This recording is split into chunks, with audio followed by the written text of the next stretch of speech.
In this lecture, we will move on to this much topics: parallel forces, resultant of to like and to unlike parallel forces, center of parallel forces, couple, types of couples, moment of a couple, characteristic of a couple, and theorems of couple. This is a very short lecture. Only 20 slides are there. I'll explain it very fastly. And first thing we have to see is parallel forces. You all know what is parallel. Parallel means uh, in a straight line they will not meet each other. Okay, the lines which will not meet each other in any upcoming future is known as parallel. Okay, the forces whose lines of action are parallel to each other are known as parallel forces, like this, just like this. So two forces, if they will not meet each other, then that type of forces are known as parallel forces. Actually, there are two types of parallel forces. One is like parallel force and the other one is unlike parallel force. Okay, so here in this case you can see this. There are four forces here. Okay, let it be F1, F2, F3 and F4. All the four forces are acting upwards, okay, in the same direction. Then we can say that these forces are like parallel forces. The forces whose lines of action are parallel to each other and all of them act in the same direction is known as like parallel forces. Okay. On the other hand, the second thing is unlike parallel forces. In that case, there may be a number of forces, a number of parallel forces, but the direction of action or line of action of the forces will not be in the same direction. Okay, that kind of parallel forces are known as unlike parallel forces. Like and unlike. Okay. Now, how to find the resultant of a parallel force? There are again two methods. One is analytical method, the normal method which we are using now. Okay, the equation which we are using, that method can be used. Second thing is graphical method. Okay, so we'll move on to each of the methods. In analytical method, how can we find the resultant?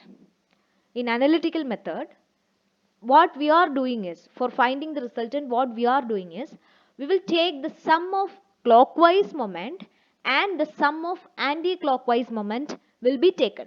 Okay, and they will be equated. Okay, there may be some clockwise moment will be there, anti-clockwise moments will be there.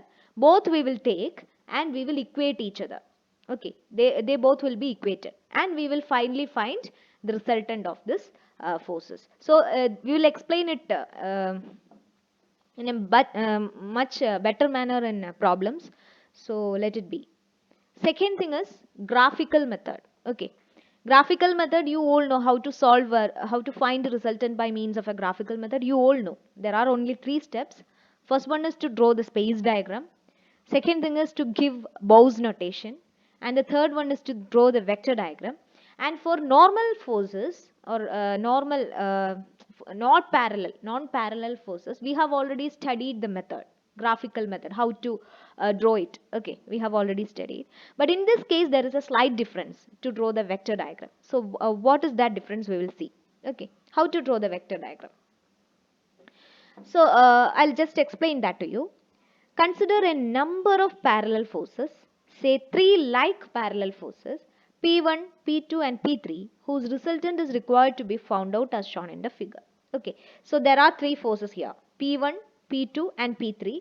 They are named A, B, C, D. Okay, all the portions are named A, B and C. A, B, C and D. So this is for effectively denoting the forces. A, B, C and D are given for effectively denoting the forces in the vector diagram. Okay, it is very simple.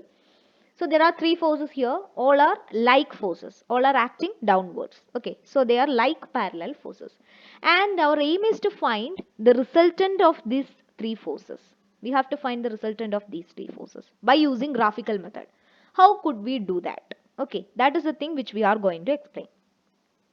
The first step is select some suitable point A and draw AB equal to the force AB, that is P1, and parallel to it to some suitable scale. Okay, what we are doing is, there is a force P1. Okay, we'll start with P1. Let P1 be 5 kilonewton. Okay, let P1 be 5 kilonewton. Now we are representing 1 kilonewton is equal to 1 centimeter on scale. Okay, we are going to draw 1 kilonewton is equal to 1 centimeter. So 5 kilonewton means we have to draw 5 centimeter. So P1 we have to draw as AB. Okay, we have drawn P1 as AB, which is equal to 5 kilonewton, which is equal to 5 centimeter. Okay, so this is P1. So this is the first step. We are first drawing this P1 force here in a perpendicular in the same direction as that of this P1. Okay, so this is the first step. You have to note that this is the space diagram and we are going to draw the vector diagram. So the first step of that is you have to draw the first force in scale. Okay. Second step is in the same manner you have to continuously draw the second force and third force. Okay. So the first force was 5 kilonewton, which we have drawn as AB. Okay, we have drawn it as AB. Okay. Second force is P2.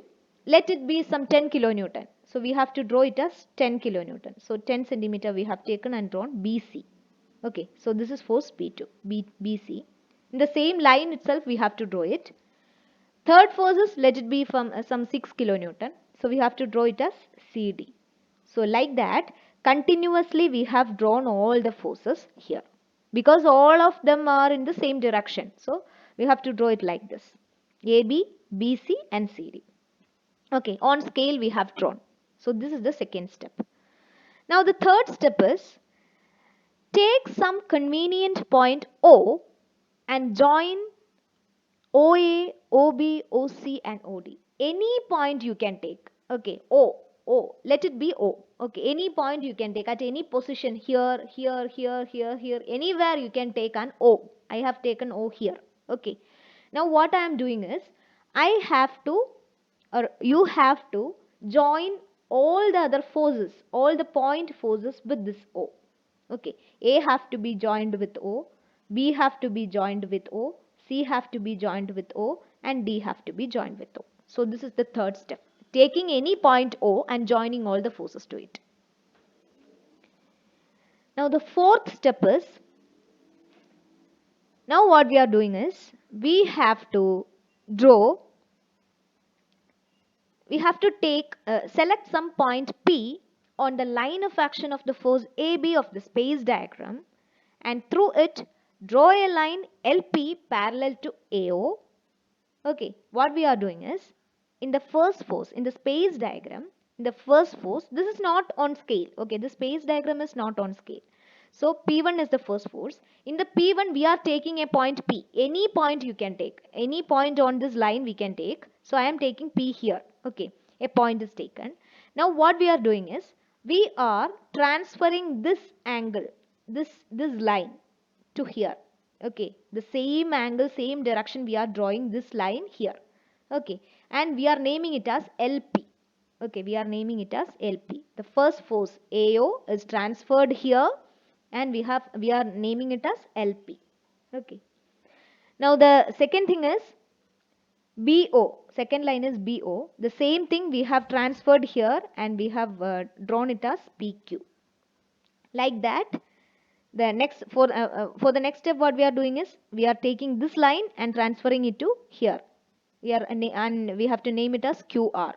And the next line is DO. We have to transfer here and draw like this. So we will see the figure. This is the final figure. So all these lines will be transferred with the same angle here.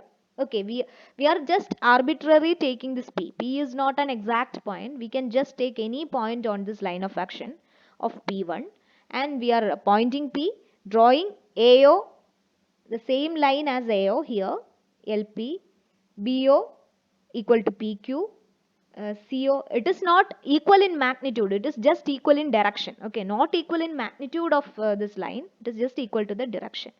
QR is drawn and RM is drawn. So all the lines are transferred to here. Okay. Now what we are doing is, we have to extend these two lines, LP and MR. The outside lines we have to extend. So in the next step what we are doing is, we are extending these lines. MR is extended and LP is also extended. Now what will happen is, these two lines will meet at a point. Okay, this is a point at which the LP and MK will meet. Okay, and at this point we will draw a parallel line. Okay, a parallel line to all the forces we will draw here. and this is equal to the resultant, the position of the resultant here. Okay, the magnitude of the resultant force, how you can find? Magnitude of the resultant force is given by AD to the scale. Magnitude, for finding the magnitude you can take AD. Okay, sum of all the forces will be the magnitude. Okay, A, B, C, D. So this is the magnitude of resultant. The position of resultant will be here. Okay, so this is about using the graphical method for finding the resultant force. You can clear the doubts later. Okay, so this is the method. So that was about parallel forces. Now we will move on to a special kind of parallel force. Okay, couple. Couple is also a parallel force. Okay, they are a number of forces in parallel. Okay, but it is known as couple because they are two. A pair of two equal and unlike parallel forces, that is, forces equal in magnitude with lines of action parallel to each other and acting in opposite direction, is known as couple. There are two forces, they are parallel to each other but they are opposite in direction. That is known as couple. Okay, two forces with opposite direction but parallel to each other. And a couple is unable to produce any translatory motion. A straight line motion is not possible by means of a couple, but it can produce a motion or rotation in the body. Motion of rotation in the body. Okay, it can rotate a body, but it cannot produce a straight line motion. Example of a couple is the lock and key. So when we are locking a key, a couple will be acting there. Okay, between our hands and the lock and key, there is a couple acting there. So that is an example of a couple. Now there is a term known as arm of the couple. Arm of the couple. It is actually what it is. We have already said that couples are two parallel forces. Here you can see P is one parallel force and here also one parallel. So these two are parallel to each other. Opposite in direction. They are opposite in direction but same, equal in magnitude. Both are equal to P but opposite in direction and parallel to each other. So we can say that this is a couple. And the distance between these two parallel forces, perpendicular distance between these two parallel forces, is known as arm of a couple. Arm of a couple. Here you can say that AB is the arm of the couple. AB is the arm of the couple, which is represented by the letter A. Okay. And what do you mean by moment of a couple? We have already seen that moment is equal to force into perpendicular distance. Okay. So moment of a couple is the same as that, force into the perpendicular distance. Here you can say that force into the arm of the couple is equal to moment of a couple. Force into arm of the couple is equal to moment of a couple. So this is some terms related to couple. Now again, there are two types of couples, clockwise and anti-clockwise couples. One which, the couple which can rotate the body in the clockwise direction. In the clockwise direction, then it is known as clockwise couple. It is otherwise known as negative couple. Okay. The force which can rotate the body in anti-clockwise direction is known as uh, anti-clockwise couple. It is otherwise known as positive couple. And I will check it once more. I'm sorry for this. This is clockwise and this is anti-clockwise. Okay. So this is positive couple and this is negative couple. That was a minor mistake here. So this is a positive couple and this is a negative couple. Now there are some characteristics for the couple. Some characteristics of couple we will discuss. The algebraic sum of the forces constituting the couple is 0. That you know that because there are two forces. Okay, two forces acting parallelly but in opposite direction and they are same in magnitude. Okay, when they are same in magnitude and opposite in direction, there will not be any effect. Okay, there will not be any what is that, any they will cancel each other. Okay, that is the thing which we have discussed here. The algebraic sum of the forces constituting the couple is 0 because one is positive and the other one is negative. Second characteristic is the algebraic sum of the moments of the forces constituting the couple at any point is the same and equal to the moment of the couple. So a couple has two forces, right? Couple has two forces. Here you can see from this figure you can see two forces. One is P and the other one is another P. Okay, the same forces.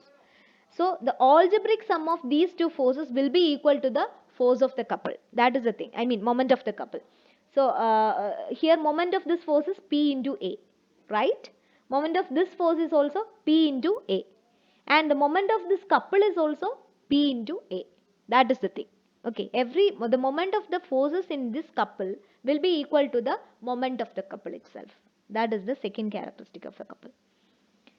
A couple cannot be balanced by a single force, but it can be balanced only by a couple of opposite sense. Exactly, because couple means there are two forces. When one extra force is given, it cannot be balanced. We cannot balance it. Okay. For balancing a couple, we have to provide another couple of opposite sense.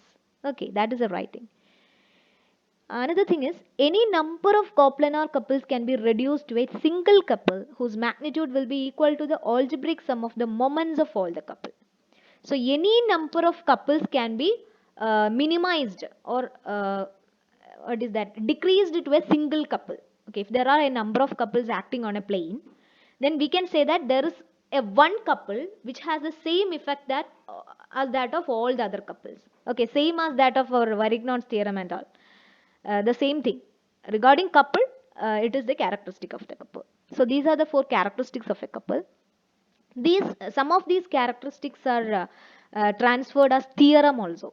Okay, theorems on couples, we can say it as theorems on couples. The first thing is, as we have discussed earlier, the algebraic sum of the moments of two forces forming a couple about any plane is a constant and equal to the moment of the couple.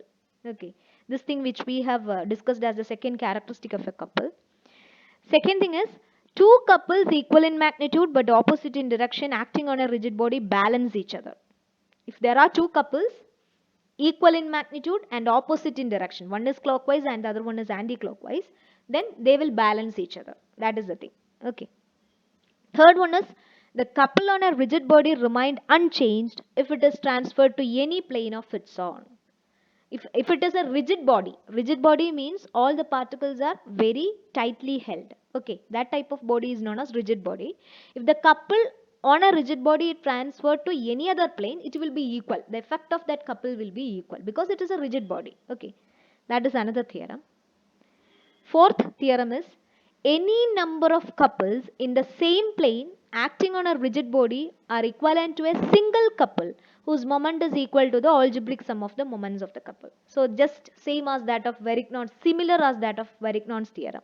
Okay, if a number of couples are there, it will be equal to a single couple having the same effect. That is the thing. Fifth theorem is, a force and a couple acting in the same plane upon a rigid body are equivalent to a single force equal and parallel to that original force.